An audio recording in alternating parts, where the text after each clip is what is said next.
你有治疗的办法？有自然是有，不过和你有关吗？且慢，还请二位给老身一个机会，救老身一命。老身愿意大师马首是瞻。哦，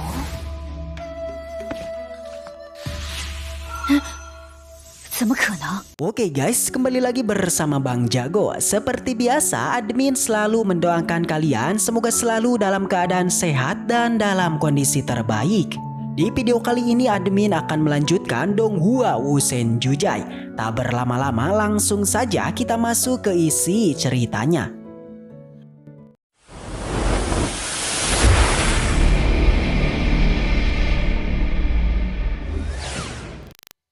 Setelah sebelumnya Bos Qinchen membuat gebrakan di kebun penguasa obat hingga membuat sang penguasa menjadi murka.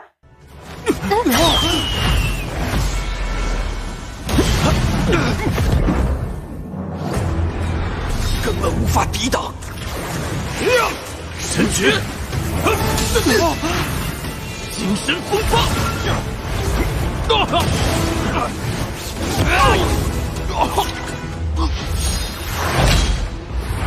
Kali ini di sana Bos Qinchen kemudian melakukan hal yang sama guys, yakni ia melapalkan semua penderitaan dan penyakit dari sang penguasa obat.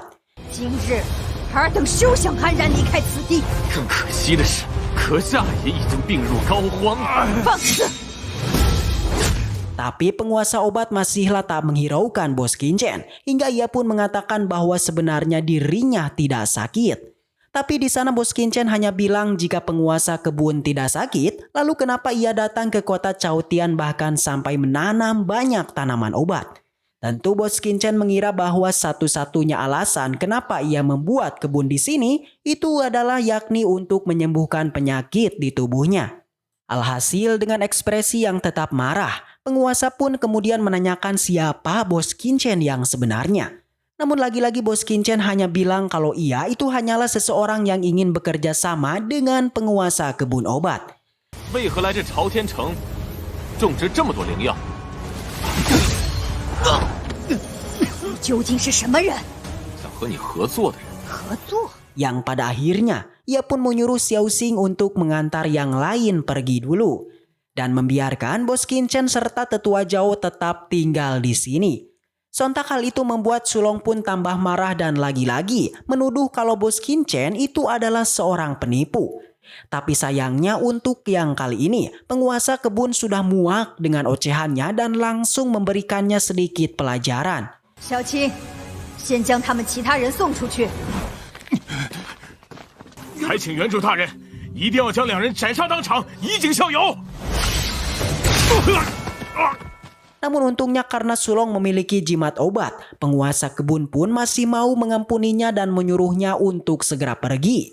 Sementara untuk Bos Qinchen dan tetua Zhao sendiri, penguasa kebun pun lagi-lagi menanyakan siapa mereka yang sebenarnya.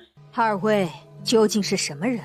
Tetua Zhao yang mendengarnya langsung menjelaskan kalau 50 tahun yang lalu ia pernah bertemu dengan penguasa kebun obat pada saat di Paviliun Baitian dulu.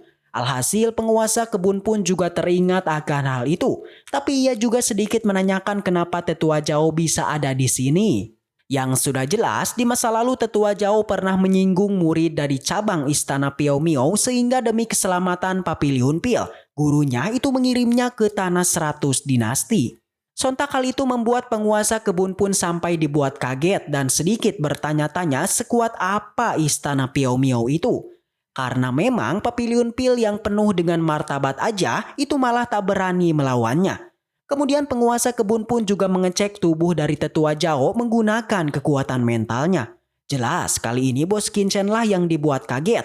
Karena memang kekuatan mentalnya ini sudah mencapai puncak ranah Martial King. 只能将晚辈下放百朝之地。你算什么霸主势力？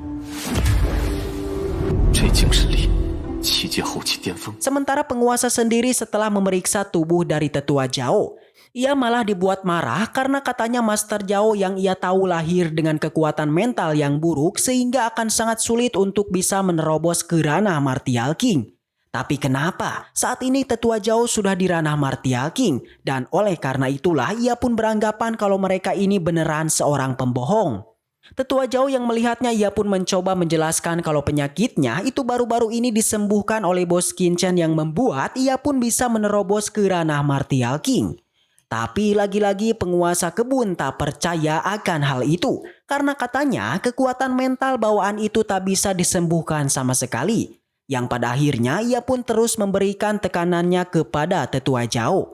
Sedangkan bos Qin Chen sendiri setelah memperhatikan penguasa kebun, ia pun menyadari kalau kekuatan jiwa dari penguasa kebun ini sudah jatuh yang membuat ranahnya yang tadinya adalah Martial Emperor sekarang sudah turun menjadi Martial King. 天生精神力虚弱，感知有缺。晚辈的隐疾在不久前已被陈少彻底治愈。你当老身是傻子吗？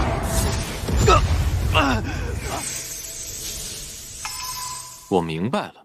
Sontak ia pun lagi-lagi menanyakan siapa bos Qin Chen yang sebenarnya. Tapi bos Qin Chen hanya bilang kalau ia hanyalah alkemis biasa. Tentunya di sana bos Qin Chen kembali menjelaskan seharusnya 60 tahun yang lalu penguasa kebun ini terluka karena sebuah teknik rahasia jiwa. Dan oleh sebab itulah ranahnya bisa jatuh dengan jauh. Selain itu bos Qin Chen juga mengatakan mengenai alasan penguasa obat yang menanam banyak tanaman ini itu karena ia ingin menyembuhkan jiwanya dan membuat ranahnya kembali sedia kala. Namun sayangnya bos Qin Chen hanya menggelengkan kepala saja karena katanya meskipun formasi 9 obat dapat menyembuhkan jiwa, tapi formasi tersebut tak bisa memperbaiki jiwa yang rusak. Bahkan metode yang digunakan oleh penguasa obat ini itu adalah metode yang salah. Tak hanya itu, bos Qin Chen juga mengatakan karena penguasa obat tak akan bisa menembus ke ranah Martial Emperor lagi, jadi ia pun memutuskan untuk tinggal di tempat ini. Sontak hal itu membuat penguasa obat pun lagi-lagi dibuat kaget karena bos Qin Chen bahkan bisa tahu sedetail itu. Tentu ia pun menanyakan apa tujuan bos Qin Chen yang sebenarnya. Bos Qin Chen menjelaskan baginya untuk mengetahui hal itu bukanlah hal yang sulit. Terlebih lagi, formasi 9 obatnya ini dapat dilihat secara sekilas. Selain itu, ketika penguasa obat menyerangnya tadi, ia ternyata sudah mengetahui kalau pengendaliannya atas esensi sejati memang terlihat seperti di tingkat Martial Emperor. Tapi ketika ia menggunakannya sekali lagi, bos Qin Chen pun langsung mengetahui kalau 3 titik akupunturnya yaitu Bai Hui, Sansing, dan Senting tidaklah lancar. Di mana untuk aliran Senting sendiri itu adalah sesuatu yang bisa mendominasi jiwa di dalam tubuh manusia. Tentu karena rusaknya kekuatan jiwanya, maka turun ranah ini sudah menjadi hal yang wajar. Setelah menjelaskan semuanya, penguasa Raja Obat menjadi gemetar hingga merasa tak percaya dengan pemuda di depannya yang bisa melihat penyakit di tubuhnya. Semua hal yang dikatakan Qin Chen merupakan sebuah pelajaran baginya, di mana ia juga mengatakan mengenai penyakitnya ini yang adalah penyakit yang mudah disembuhkan, yakni bos Qin Chen mengatakan selama jiwa yang rusak dirawat dengan baik, maka penyakitnya akan disembuhkan. Mendengar itu, penguasa kebun obat seketika antusias yang bahkan langsung menanyakan tentang obat untuk penyakitnya.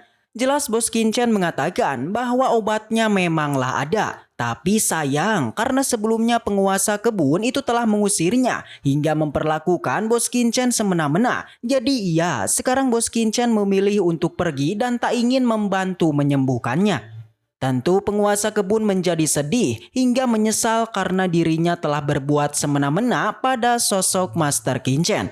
Di saat itu ketika Qin Chen akan pergi, tiba-tiba ia pun menghentikannya hingga bersikap sopan dan meminta maaf kepada bos Qin Chen. Widih, Qin Chen nih guys.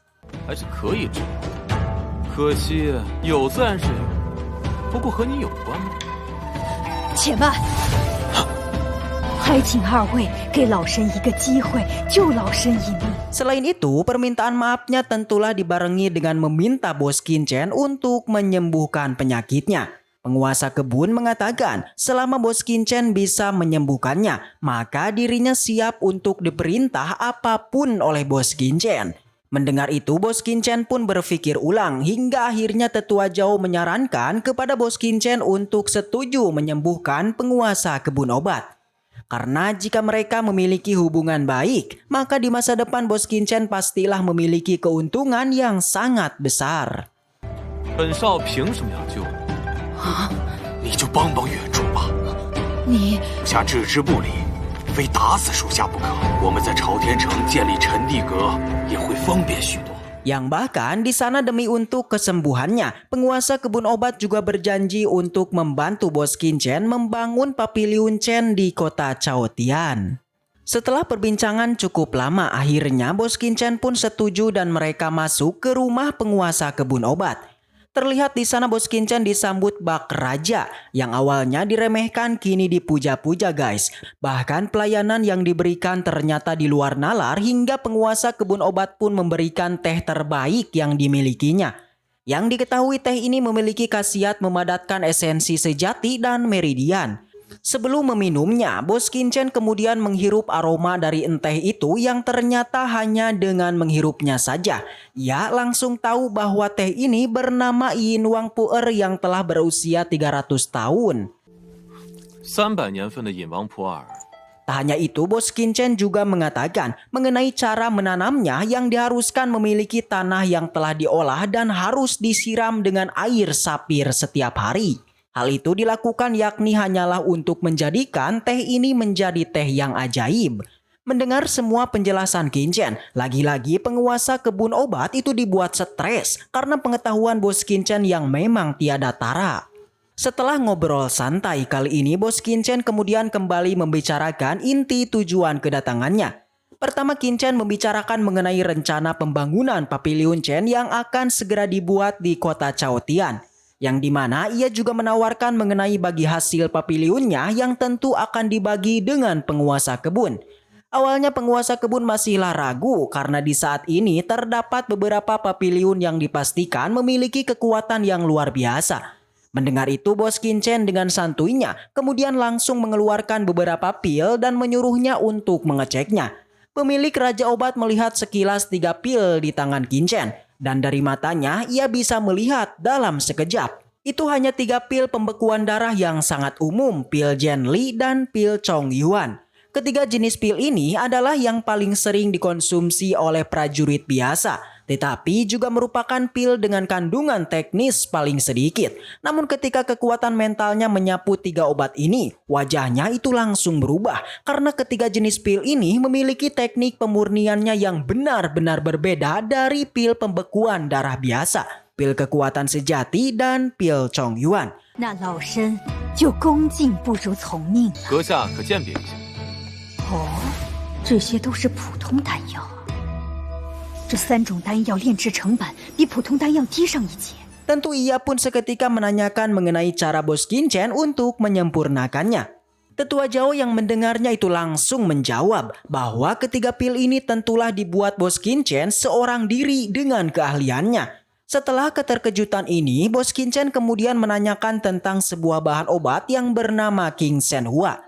此外，不知药王原主这里是否有醒神花？ Yang ternyata penguasa kebun itu memilikinya dan bersedia untuk memberikannya. Dengan lembut, penguasa kebun obat kemudian meminta sang pelayan untuk membawakan bunga kebangkitan King Shenhua. 也不知道那2人怎么样了，速去把醒神花采来。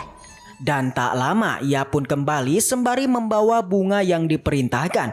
还不快将醒神花送上来？是大师，这是您要的醒神花。 Setelah mengambilnya, Bos Qichen kemudian berdiri dan berniat pergi karena semua pembahasan telah disepakati. Namun sebelum pergi, Bos Qichen menuliskan resep obat untuk menyembuhkannya. 阁下可按方子调配药剂。 Tentu melihat itu penguasa kebun obat pun itu merasa senang dan Bos Qichen akhirnya pergi dari tempat tersebut. Dan waduh bersambung. Baiklah mungkin segitu aja untuk pembahasan kali ini. Dan semoga kita selalu diberikan kesehatan untuk mengawal Donghua ini. Dan sampai jumpa di video selanjutnya. So next time and seperti biasa, salam para jagoan.